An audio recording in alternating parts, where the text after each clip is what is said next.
biasa disapa Romo.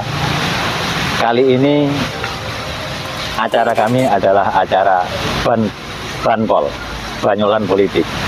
Saat ini saya sedang bersama-sama dengan tokoh-tokoh nasionalis di Surabaya dan sesepuh nasionalis yang ada di Surabaya.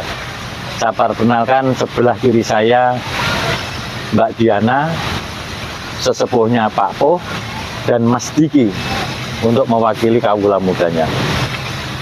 Mbak Diana, dalam menyikapi tanggal 1 Juni lahirnya Pancasila, bagaimana menurut tanggapan Mbak Diana sebagai tokoh nasionalis di Surabaya?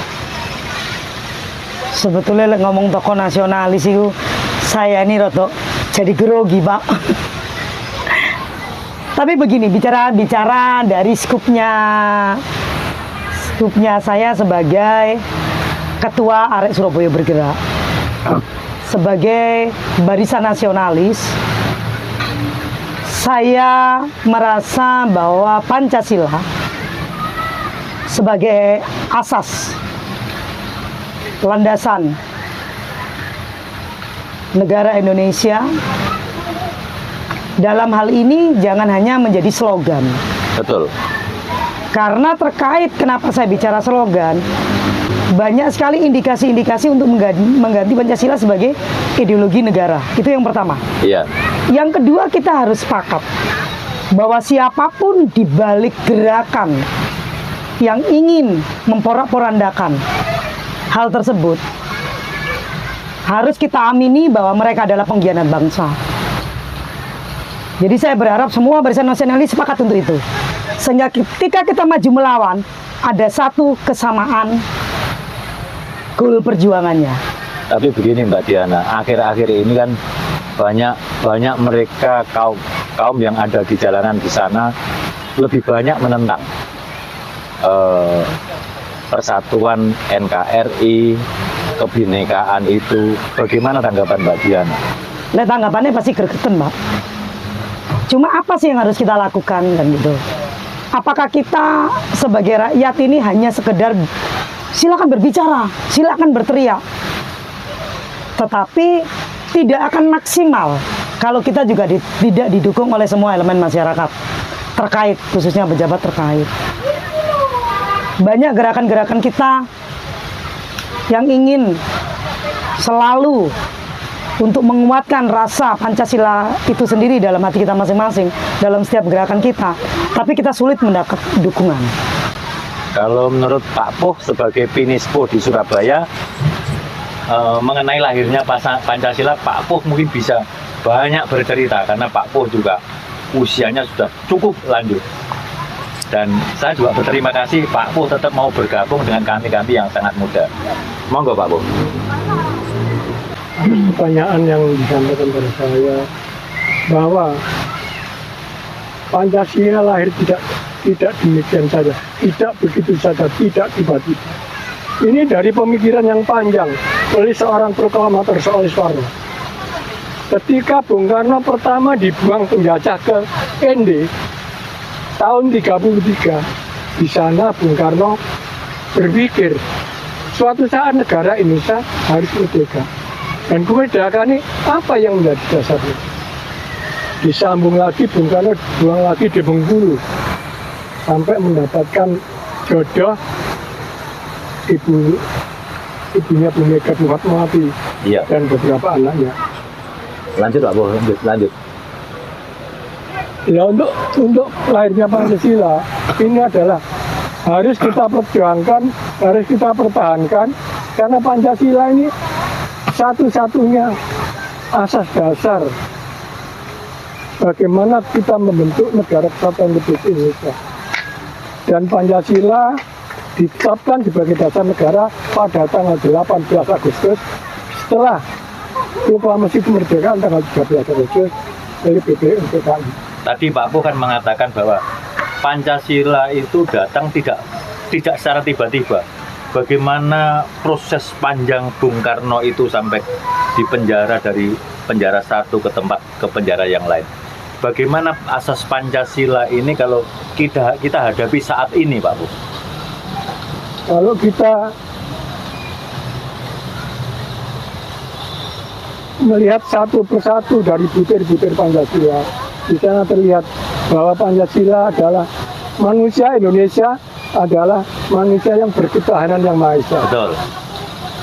Di satu dan persatuan Indonesia dan lain-lain yang ada di 5 sampai kerakyatan yang adil Keadilan sosial bagi seluruh rakyat ya, Indonesia. sampai akhir nomor 5 itu keadilan sosial bagi seluruh rakyat Indonesia. Nah, disinilah Bung Karno berpikir. Jadi pemikiran ini disampaikan oleh Bung Karno karena waktu di Jepang di BPUPKI tanya, kalau negaramu merdeka apa dasarnya? Artinya Bung Karno menyampaikan bahwa Pancasila ini sebagai dasar negara Republik Indonesia kalau merdeka. Jadi jauh, saya sampaikan tadi tahun 33 jauh sebelum merdeka, Bung Karno sudah berpikir ke depan untuk bangsanya. Bagaimana bangsa kita, bangsa Indonesia kalau merdeka, apa dasar negara ini? Maka Bung Karno berpikir sampai dari pembuangan ke pembuangan Bung Karno. Jadi yang jelas 2 kali pembuangan besar di ND sama di Bengkulu. Penjajah Belanda pada waktu itu. Nah itulah sampai akhirnya pada tanggal 17 Agustus 1945 Bung Karno memproklamirkan kemerdekaan Indonesia dan Pancasila ditetapkan sebagai dasar negara pada tanggal 18 Agustus. Ketika jam merdeka, tanggal 18 disampaikan bahwa Indonesia merdeka dengan dasar Pancasila sebagai dasar negara. Sedangkan kita Kembali lagi bersama Banyolan Politik. Saya akan bertanya lagi kepada Mbak Diana. Mbak Diana, akhir-akhir ini kan banyak orang-orang dari kaum radikal yang tidak mau hormat kepada merah putih, tidak mau tunduk kepada Pancasila dan Undang-Undang Dasar 45. Bagaimana Mbak Diana menyingkapi hal ini? Karena Mbak Diana terus terang aja, salah satu teman saya, memang saya katakan beliau ini orang nasionalis untuk saya. Bagaimana Mbak Diana? Kalau secara pribadi, kalau saya punya kekuasaan, saya usir mereka dari Indonesia. Lahir, besar, makan di Indonesia, lalu ketika mereka bisa bersuara dengan bebas di negara yang sedemokrasi ini, mereka baru berteriak-teriak, mau menggantilah dengan alasan bla bla, ada yang berpakaian sucinya agama, terus menghakimi satu yang lainnya. Berarti mereka tidak layak disebut orang Indonesia. Kadang-kadang Kalau sebentar, Ya. kalau mereka merasa tahu diri, seharusnya mereka akan malu. Karena mungkin mereka tidak punya malu, maka kita yang harus mempermalukan mereka.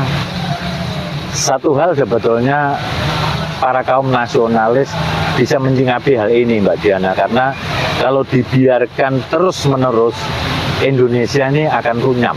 Bagaimana menurut pendapat Mbak Diana? Kita kembali ke kita dulu. Banyak virus, kalau imun kita kuat, maka paling tidak kita punya benteng tubuh. Betul.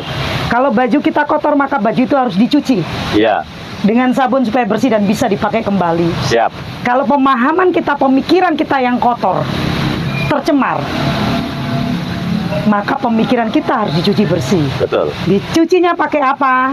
Kalau mandi harus pakai sabun mandi, kalau baju kotor pakai deterjen.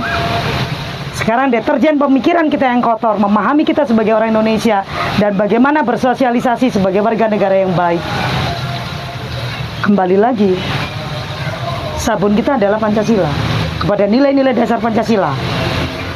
Di dalam lambang burung Garuda itu kan ada 5 sila yang ditulis, yang gambarnya ada 5 sila.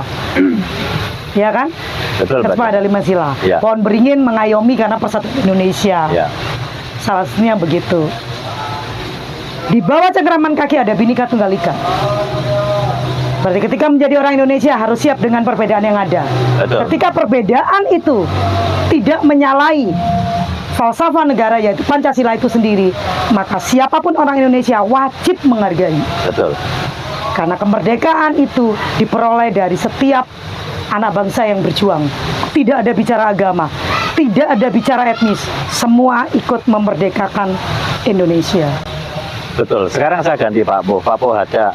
Pak Po juga merasa bahwa nilai-nilai Pancasila setelah adanya kebebasan ini mereka makin seenaknya.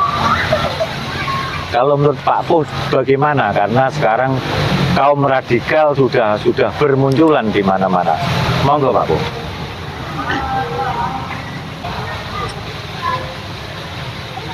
Bahwa di sini aparat penegak hukum harus tegas. Bangsa Indonesia berpegang teguh pada Pancasila sebagai dasar negara. Betul. Maka setiap siapapun yang melanggar dasar negara dari 5 butir Pancasila itu, kalau bisa diingatkan secara baik-baik, Ya. kalau bisa dibina, kalau nggak bisa dibinasakan. Sikat habis. Jadi itulah yang harus menjadi ketegasan bangsa Indonesia, terutama kita menganjurkan kepada aparat penegak hukum, jangan pilih kasih, jangan tebang pilih. Aparat penegak hukum tidak boleh tebang pilih.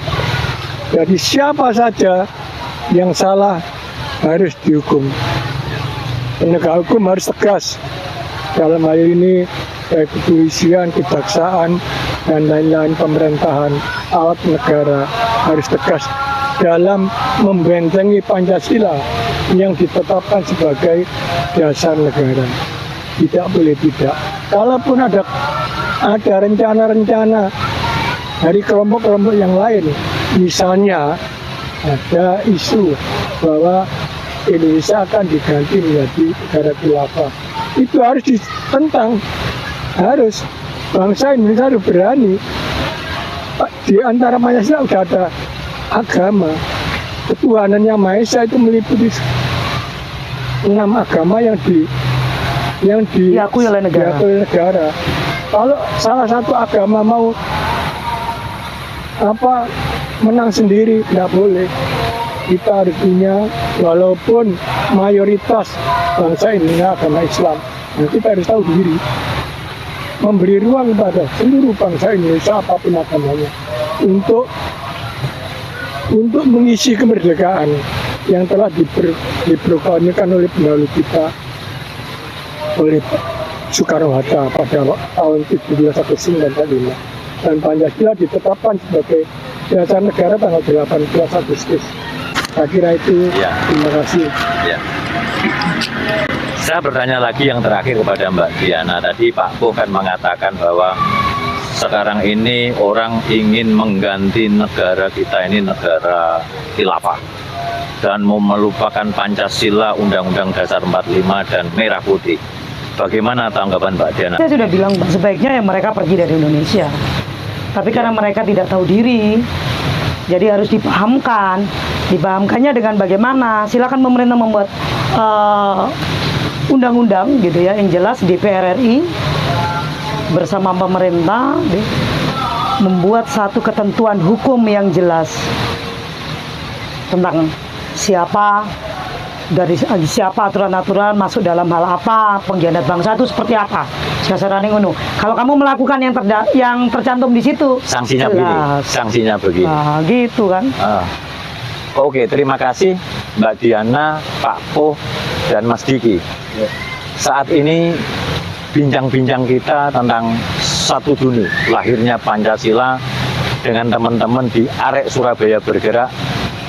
Saya sangat setuju dengan pendapat pada para pengurus Arek Surabaya Bergerak, sehingga pemerintah harus yakin dan harus berani berbuat.